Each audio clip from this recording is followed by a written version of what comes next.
Good morning students, ये आपका part 1 video है चैप्टर का। पार्ट 1 वीडियो में आज हम लोग चैप्टर पढ़ने वाले हैं वृत्त यानी कि सर्कल। तो पहले समझ लेते हैं वृत्त क्या होता है उसके बारे में, फिर हम लोग चैप्टर में आगे बढ़ेंगे। तो मैं इसकी परिभाषा लिख सकता हूं कि वृत्त एक तल के उन बिंदुओं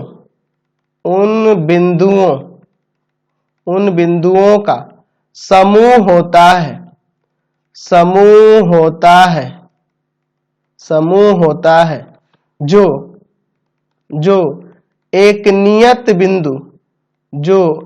एक नियत बिंदु से अचर दूरी पर होते हैं। चलिए इसको थोड़ा समझ लिया जाए।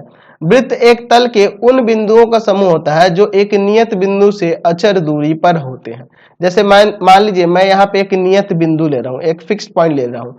अब इस बिंदु से बराबर ऐसा एक पथ तैयार कर रहा है, उस पर स्थित हर एक बिंदु इससे अचर दूरी पर है। मान लीजिए मैं इस तरह का एक पथ ले लेता हूं।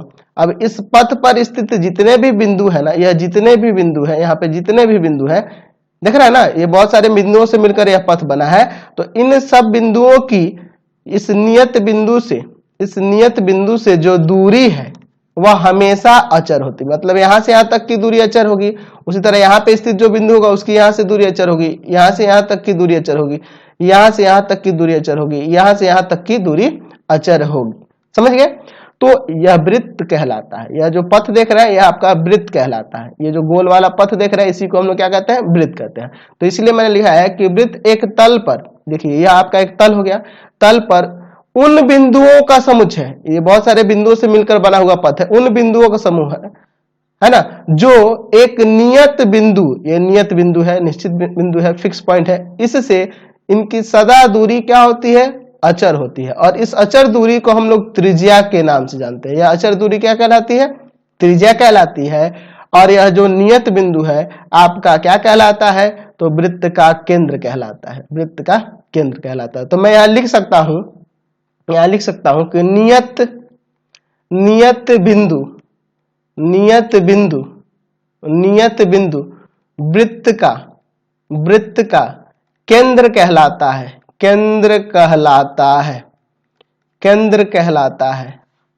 और अचर दूरी वृत्त की त्रिज्या कहलाती है। त्रिज्या यानी कि रेडियस कहलाती है। समझ गए? तो ये सब चीज हम लोग क्लास 9th में भी पढ़े हुए हैं। 9th में भी मैंने ये आपको पढ़ाया हुआ है, और यह 10th में थोड़ा सा मैं बता दे रहा हूं ताकि चैप्टर में हम लोग आगे आसानी से बढ़ सके। तो कुछ ऐसे टॉपिक हैं जो इंपॉर्टेंट है, जो हमें 10th में भी यूज करना है, उनको मैं थोड़ा सा क्लियर कर देता हूं, फिर हम लोग चैप्टर में आगे बढ़ेंगे। जैसे मैं अगर बात करूं वृत्त के जीवा के बारे में, मैं 9th में ऐसा पढ़ा चुका हूं। जीवा जिसे हम लोग कोड के नाम से जानते हैं, CHORD, कोड क्या कहलाता है। तो मैं यहाँ पे इसकी परिभाषा दे सकता हूं कि वृत्त पर के दो बिंदुओं को मिलाने वाली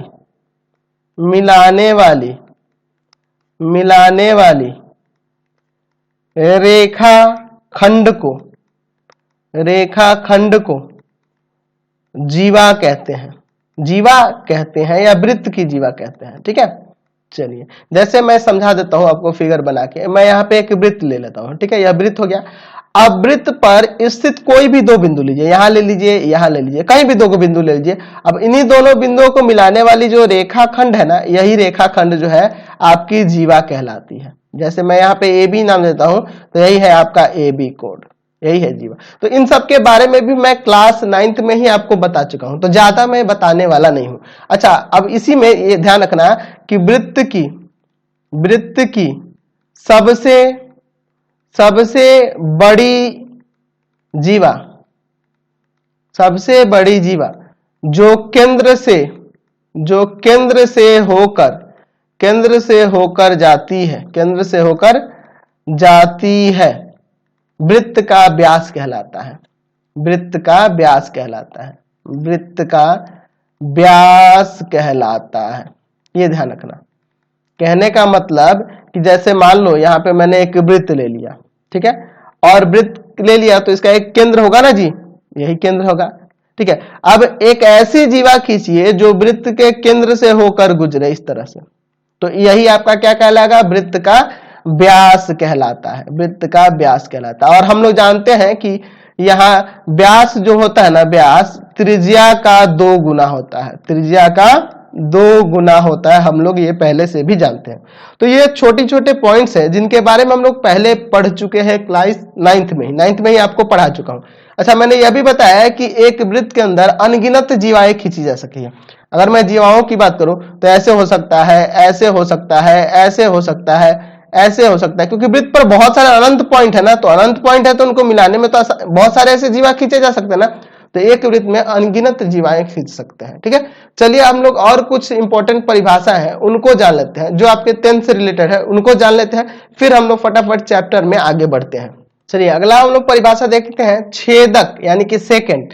इसे छेदक रेखा भी कह सकते हैं, या सिंपली छेदक भी कह सकते हैं, या छेदन रेखा भी कह सकते हैं। छेदक रेखा कहो या छेदन रेखा कहो। तो मैंने यह लिखी है इसकी परिभाषा कि एक रेखा जो वृत्त को 2 बिंदुओं पर प्रतिच्छेद करती हो, वृत्त की छेदक रेखा कहलाती है, ठीक है। तो चलिए छेदक रेखा क्या होता है समझ लेते हैं। एक मैं यहाँ पे वृत्त बना लेता हूं, ठीक है, और क्या कह रहा है कि एक रेखा जो वृत्त को 2 बिंदुओं पर प्रतिच्छेद करती है, एक रेखा लीजिए जो वृत्त को 2 बिंदुओं पर ऐसे प्रतिच्छेद करे, काटते हुए जाए, तो यही आपकी क्या कहलाएगी, छेदक रेखा कहलाएगी, ठीक है। इसी को हम लोग छेदक रेखा के नाम से जानते हैं, यही हमारा सेकंड कहलाता है, ठीक है। इसे हम लोग छेदक रेखा कहते हैं। तो अगर मैं इसका नाम देना चाहूं तो ए बी। तो अब आप पूछोगे कि सर क्या जीवा में और इसमें फर्क है? हाँ बिल्कुल फर्क है। जीवा रेखा खंड होता है जो वृत्त पर के 2 बिंदुओं को मिलाता है, और छेदक रेखा जो होती है वह छेदक जो है यह आपका एक रेखा है और यह रेखा खंड है, यह 2 बिंदुओं से प्रतिच्छेद करके जाता है छेदक रेखा, लेकिन आपका जीवा जो था 2 बिंदुओं को स्पर्श करता है, छूता है, वृत्त पर के 2 बिंदुओं को मिलाता है।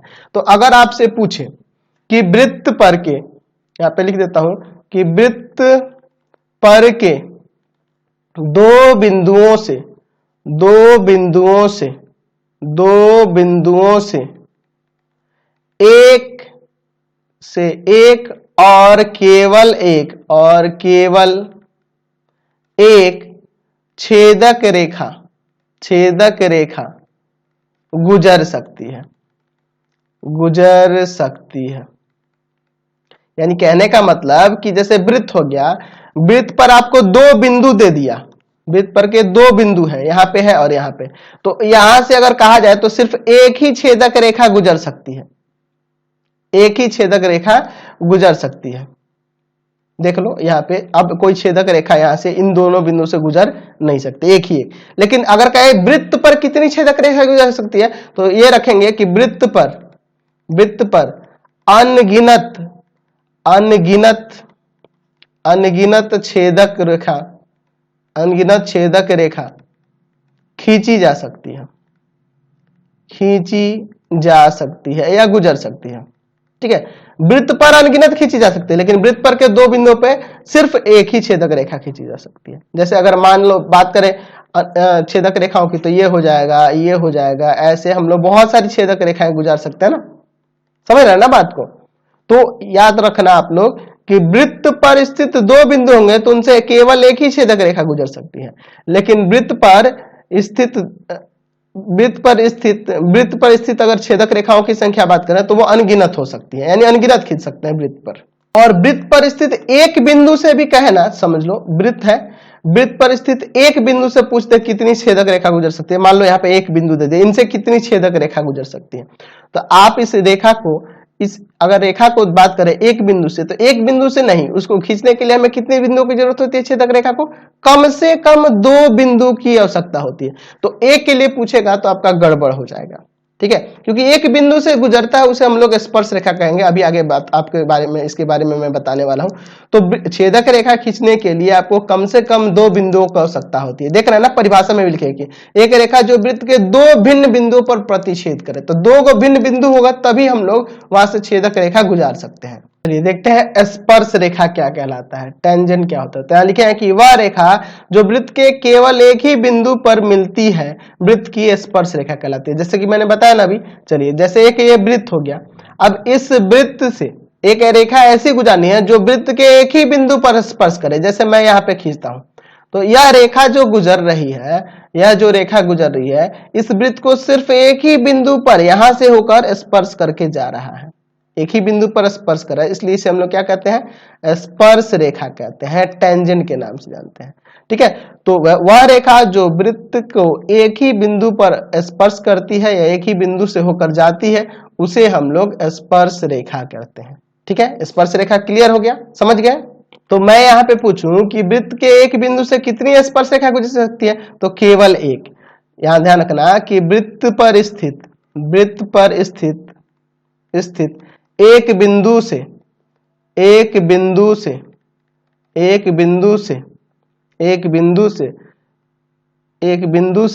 एक स्पर्श रेखा खींची जा सकती है, एक स्पर्श रेखा खींची जा सकती है। ठीक है, एक ही रेखा खींची जा सकती है, यह ध्यान रखना है ना। वृत्त के एक बिंदु से केवल एक ही स्पर्श रेखा खींच सकते हैं, क्योंकि अगर आप इससे ज्यादा खींचने का चाहो, देख लो मैं यहाँ खींच के दिखाता हूं। अगर मैं यहाँ खींचना चाहूंगा, एक बिंदु यहाँ पे ले लेता हूं और इसी से खींचना चाहूंगा तो सिर्फ एक ही होगा। दूसरे खींचने के चक्कर में देखो वह बन जाएगा आपका छेदक रेखा, दो बिंदु से गुजरने लगा ना। तो ये ध्यान रखना, अब कोई भी अब एक ही सिर्फ गुजर सकती है। ठीक है, एक बिंदु से एक ही आपकी स्पर्श रेखा खींची जा सकती है। ठीक है, अच्छा उसी तरह से मैं यहां लिख दूं कि वृत्त पर अनगिनत स्पर्श रेखा खींची जा सकती है। वृत्त पर अनगिनत स्पर्श रेखा खींची जा सकती है। देख लो, अब वृत्त पर की बात करेगा तो मान लो एक यह आपको पता है कि वृत्त पर अनगिनत बिंदु है, तो उन अनगिनत बिंदुओं पर अनगिनत सरल रेखा नहीं, स्पर्श रेखा नहीं खींच जा सकती। ऐसे हो गया, फिर आपका ऐसे हो जाएगा, फिर आपका ऐसे हो जाएगा। ऐसे मैं बहुत सारी स्पर्श रेखा खींच सकता हूँ, ऐसे हो जाएगा, क्योंकि वृत्त पर स्थित तो अनगिनत बिंदु और उन अनगिनत बिंदु से अनगिनत सरल हम लोग स्पर्श रेखा खींच सकते हैं। क्लियर है, कोई दिक्कत नहीं है। चलिए अब हम लोग बात करेंगे स्पर्श बिंदु के बारे में, यानी पॉइंट ऑफ कांटेक्ट के बारे में।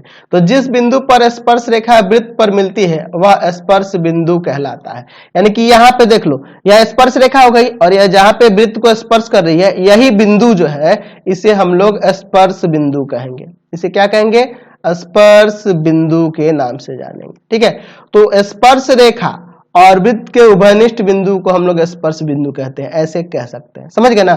यानी कि जैसे अगर हम लोग वृत्त खींच रहे हैं उसे हम लोग उस पे एक स्पर्श रेखा किसी बिंदु से गुजार रहे हैं, स्पर्श रेखा को किसी बिंदु से गुजार रहे हैं इस तरह से, तो यह रेखा तो आपकी स्पर्श रेखा हुई और यहाँ पे जो बिंदु है इसे हम लोग स्पर्श बिंदु कहेंगे, पॉइंट ऑफ कांटेक्ट कहेंगे।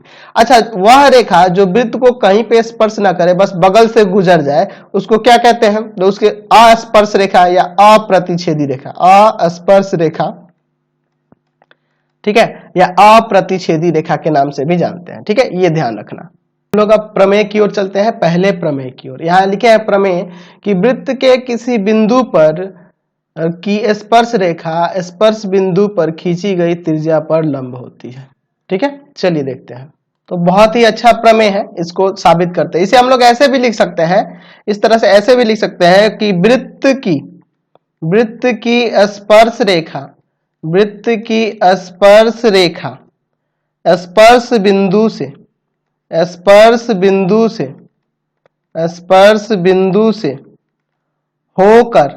स्पर्श बिंदु से होकर जाने वाली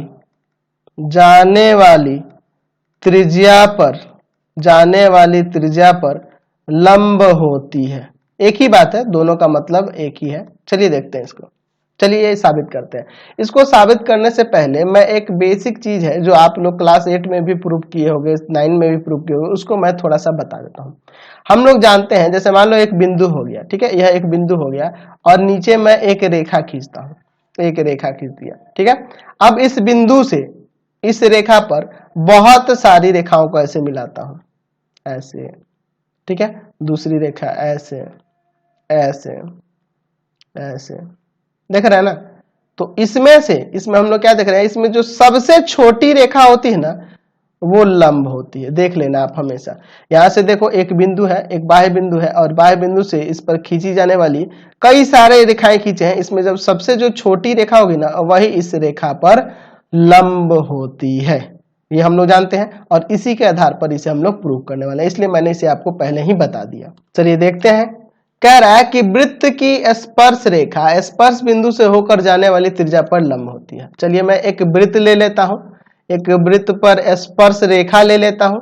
ठीक है, यहाँ पे मैं एक स्पर्श रेखा ले लेता हूं, जैसा कि आप फिगर में देख रहे हैं। यहाँ पे एक स्पर्श रेखा हो गया, इसका नाम भी मैं कुछ यहाँ पे देता हूँ। यह स्पर्श रेखा है, इसका नाम मैं ए और यहाँ पे बी देता हूँ, ए बी रेखा है। और यहाँ पे जो स्पर्श बिंदु है इसे पी देता हूँ, और वृत्त का केंद्र जो है आपका ओ है। तो मैं यहाँ लिखा हूँ कि वृत्त की स्पर्श रेखा स्पर्श बिंदु से होकर जाने वाली त्रिज्या, स्पर्श बिंदु से होकर जाने वाली त्रिज्या आपकी यह ओपी हो जाएगी, ओपी हो जाएगी ना। तो यह ओपी जो है ना लंब है ए बी पर, यही हमें दिखाना है। ओपी लंब है ए बी पर, यही हमें साबित करना है। तो पहले लिख लेता हूं क्या दिया हुआ है। दिया है ओ वृत्त का केंद्र है, वृत्त का केंद्र है, केंद्र है। अच्छा, ए बी एक स्पर्श रेखा है, स्पर्श रेखा है जो वृत्त को बिंदु P पर स्पर्श करती है, स्पर्श करती है, स्पर्श करती है। तो सिद्ध करना है, तो सिद्ध करना है, तो सिद्ध करना है कि OP लंब होगा AB पर, OP लंब होगा AB पर। चलिए इसमें एक काम करते हैं, एक रचना करते हैं।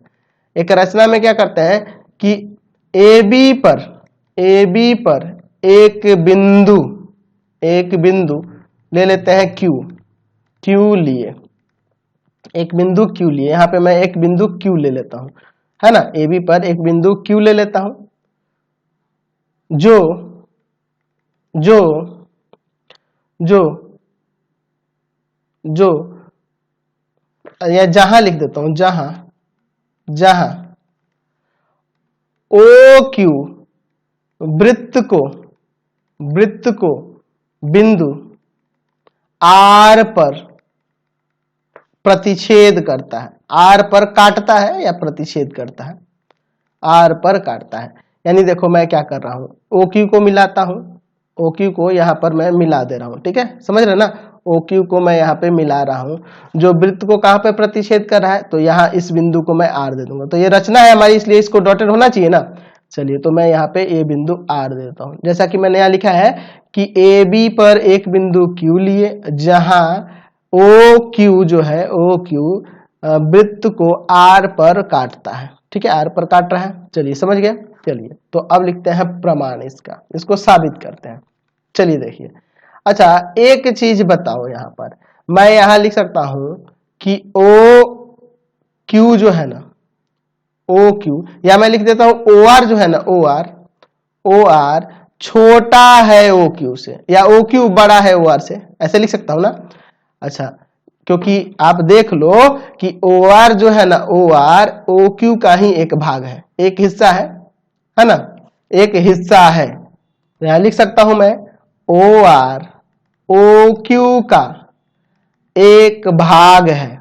अच्छा एक भाग है तो वो तो फाइनल बात है यार, उससे छोटा ही होगा, छोटा होगा ना जी। अच्छा किसी भी रेखाखंड का कोई हिस्सा उस पूरे से तो छोटा ही होगा, जाहिर सी बात है। अच्छा अब देखो OR OQ से छोटा है, OR OQ से छोटा है, ऐसा मैंने लिख दिया। ठीक है ना। अच्छा अब मैं यहाँ पे एक काम करता हूं, OR को हटाकर OP लिख देता हूं। OP छोटा है OQ से, OP छोटा है OQ से। अब सोचो कि सर ये कैसे लिखे, क्योंकि हम लोग देख रहे हैं कि OP जो होगा ना OR के बराबर होगा, क्योंकि ये दोनों वृत्त की त्रिज्याएं हैं, वृत्त की त्रिज्याएं, एक ही वृत्त की त्रिज्या है तो वो तो आपस में बराबर होंगी ना।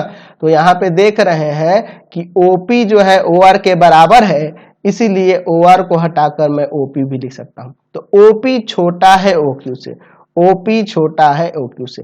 तो अगर मैं यहाँ पे और भी कोई बिंदु लूं इस रेखा पर, इस स्पर्श रेखा पर कोई भी बिंदु लो, तो वो हर एक रेखा जो होगा इस OP से छोटा होगा। तो यानी कि सबसे छोटी रेखा आपकी OP ही है जो इस रेखा AB पर खींची जा सकती है। सबसे छोटी रेखा जो है वह OP ही है जो इस AB स्पर्श रेखा पर खींची जा सकती है। तो हम लोग जानते हैं कि एक बिंदु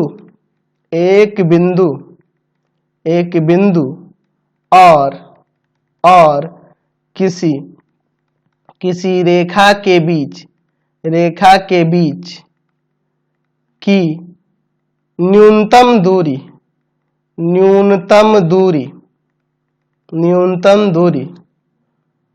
उस बिंदु से रेखा पर लंब होती है। यानी कि यह जो न्यूनतम दूरी है यह इस पे लंब हो जाएगा। इसलिए हम लोग यहाँ पे लिख सकते हैं कि OP जो है लंब है आपके AB पर। समझ गए? तो छोटा सा ये थ्योरम था। चलिए अब इसके उपप्रमेय पे चलते हैं। चलिए अगला उपप्रमेय जो है इसे देख लीजिए। एक्चुअल में ये पिछले प्रमेय का विलोम ही है। ठीक है, कह रहा है कि वह रेखा जो वृत्त के छोर बिंदु से जाती है और इस पर त्रिज्या लंब है, यानी कि इस रेखा पर त्रिज्या लंब है, तो वृत्त की स्पर्श रेखा होती है। वह रेखा जो होगी वृत्त की स्पर्श रेखा होती है, हमें साबित करना। तो मैं यहाँ पे एक वृत्त ले लेता हूँ, यह आपका वृत्त हो गया। वृत्त का एक केंद्र दे देता हूँ, इसका केंद्र O देता हूँ। कह रहा है कि वृत्त की जो त्रिज्या के छोर बिंदु से होकर जाती है, अच्छा वृत्त की त्रिज्या मैं यहाँ पे देता हूँ OP।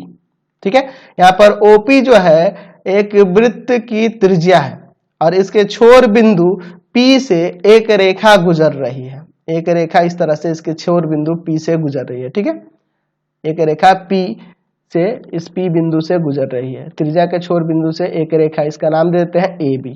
ठीक है, अभी यह रेखा है, स्पर्श रेखा आपको साबित करना है। तो और ये भी कह रहा है कि यह OP जो है ना लंब है इस पर, AB पर। यहाँ कह रहा है ना कि इस पर त्रिज्या लंब है इस पर, तो वृत्त की स्पर्श रेखा होती है, यह दिखाना है। चलिए देखते हैं, बहुत अच्छा प्रमेय है, उपप्रमेय है। दिया है कि O वृत्त का केंद्र है और OP त्रिज्या है। बिंदु P से एक रेखा AB गुजर रही है। यही ना दिया हुआ है, एक रेखा AB गुजर रही है। तो सिद्ध करना है। अच्छा एक और चीज दिया है कि यह OP लंब भी है, OP लंब है AB पर, यह दिया है ना। तो सिद्ध करना है।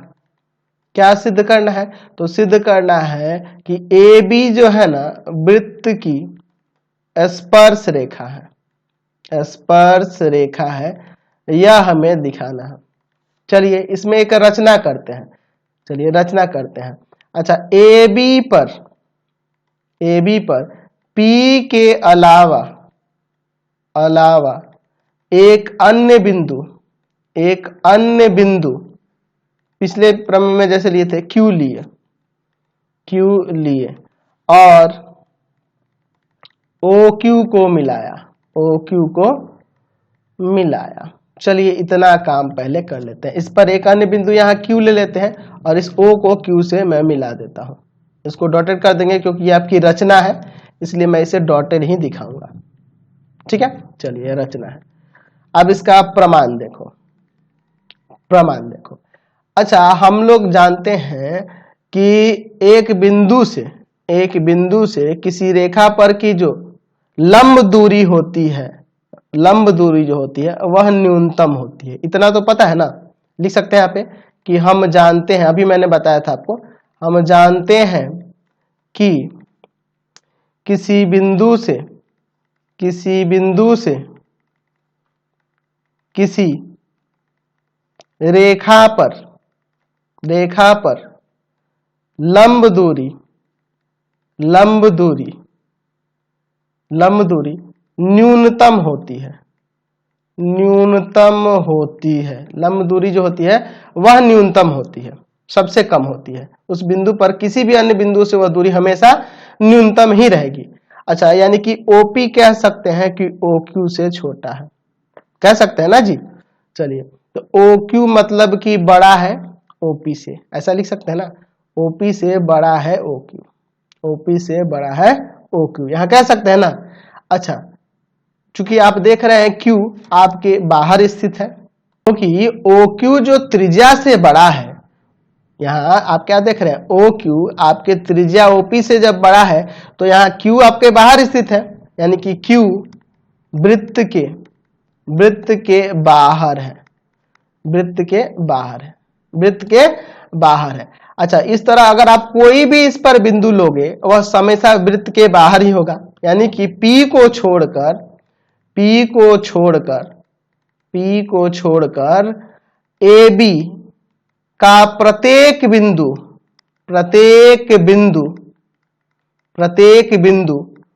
वृत्त के बाहर है, वृत्त के बाहर है। यानी यहां से यह फाइनल हो गया कि यह AB जो है ना, वृत्त को सिर्फ एक बिंदु P पर मिल रहा है, एक बिंदु P पर ही मिल रहा है। इससे यही ना पता लग रहा है, क्योंकि P को छोड़कर AB का प्रत्येक बिंदु क्या है, वृत्त के बाहर है। इससे यह पता चल रहा है कि P को छोड़कर, P जो है केवल एक ऐसा ही बिंदु है जो वृत्त को इस रेखा AB पर प्रतिच्छेद कर रहा है। यानी P एक ऐसा उभयनिष्ठ बिंदु है जो वृत्त को भी और इस रेखा दोनों का उभयनिष्ठ बिंदु हो जा रहा है ना जी। तो यहां लिख सकते हैं, इसलिए AB वृत्त के सिर्फ एक ही बिंदु P पर मिलता है। तो जब एक ही बिंदु पर मिल रहा है तो वृत्त के एक बिंदु से होकर जाने वाली रेखा को क्या कहते हैं, स्पर्श रेखा कहते हैं।